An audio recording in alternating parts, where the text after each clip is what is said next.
Most people think passive income means doing absolutely nothing. True passive income means doing the heavy lifting once to get paid over and over again. The 2026 economic landscape, defined by high interest rates and specific market shifts, demands a move away from the social media myths of zero effort and no money needed. Success depends on aligning your strategy with the resources you actually have available to deploy. When you strip away the hype, you really only have 3 personal resources to leverage: your liquid capital, your physical assets, or your free time.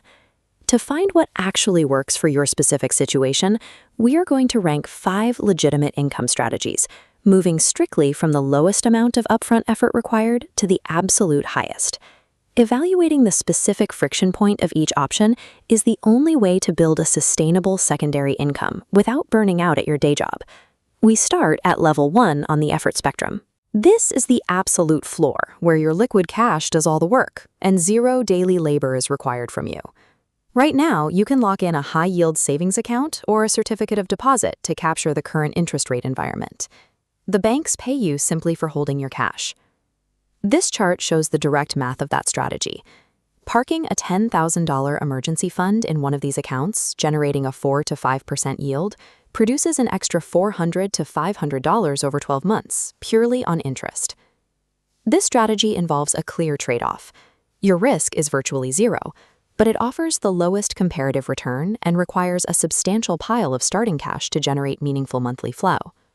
Because of that friction, high-yield savings and CDs are best for the capital-rich, time-poor individual who prioritizes safety over aggressive growth. Level 2 on the effort spectrum moves away from guaranteed bank rates and into the broader stock market through dividend-paying index funds. Instead of guessing which individual stock will win, you purchase shares in an ETF, like SCHD or VYM.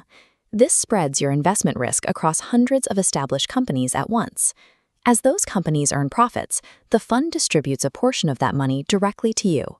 This results in quarterly cash deposits in your account, regardless of whether the daily market is up or down.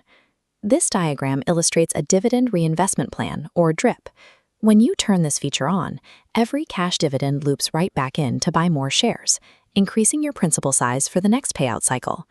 This path exposes your principal capital to market volatility and requires a time horizon of at least 10 years to let that reinvestment cycle create exponential growth. Dividend ETFs are the optimal vehicle for long-term investors willing to trade short-term liquidity for compounded future gains. Level 3 targets specific sector returns, allowing you to capture higher yields without adding daily labor to your plate. This is done through real estate investment trusts, or REITs. You are buying fractional ownership in commercial properties, like apartment complexes, large shopping malls, or industrial warehouses. REITs operate under a unique legal structure. To maintain their tax status, they are legally required to pay out 90% of their taxable income directly to shareholders as dividends. Investors gain exposure to the real estate market with as little as $50 through a standard brokerage, but they surrender control over how those underlying properties are managed. If you want the yields of real estate but refuse to take on landlord responsibilities, REITs are the logical compromise. Level 4 requires a shift in your primary resource. We are moving away from liquid cash deployment and into physical space. Platforms like Neighbor or Spot Hero let you monetize the underutilized spaces you already own, renting out an empty driveway, a spare bedroom, or unused basement storage. This strategy generates immediate cash flow.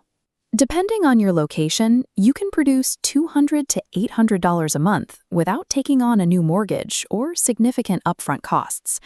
Success here requires the prerequisite of owning a desirable physical asset, plus the low-level ongoing friction of communicating with renters and managing platform listings.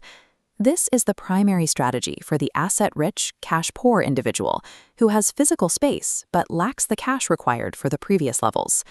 Finally, we arrive at level 5. This is the highest upfront effort category on our spectrum, and it demands 0 financial capital to start. This strategy involves leveraging your specific niche knowledge to create digital products. You spend your free hours building a Notion template, a financial printable, or a specialized online course. This diagram shows the true power of digital goods: infinite scalability. Using platforms like Gumroad or Etsy, you do the labor to create the product exactly once, and it can be sold thousands of times with the inventory locked at infinite and zero fulfillment costs. This path requires immense upfront labor and specialized skill. It also carries the risk of yielding $0 if your initial marketing efforts fail to find an audience. Sweat equity serves as the ultimate equalizer. For the time-rich, capital-poor viewer, building a digital asset is the most viable path to a secondary income. Choosing a path requires an honest audit of your personal resources, rather than a high-yield promise from an influencer. Let's use this flowchart. First test: have $5,000 but little free time? Focus on levels 1 through 3, savings, index funds, or REITs. Second, lack savings but own space? Monetize your existing footprint. Third, lack both but possess specialized skills? Build digital assets. The process rewards consistency within your chosen asset class, giving time the space to handle compounding. Look at your resource surplus. Pick the single strategy that matches what you have, and commit. Drop your chosen strategy in the comments below, and subscribe for more practical money breakdowns weekly.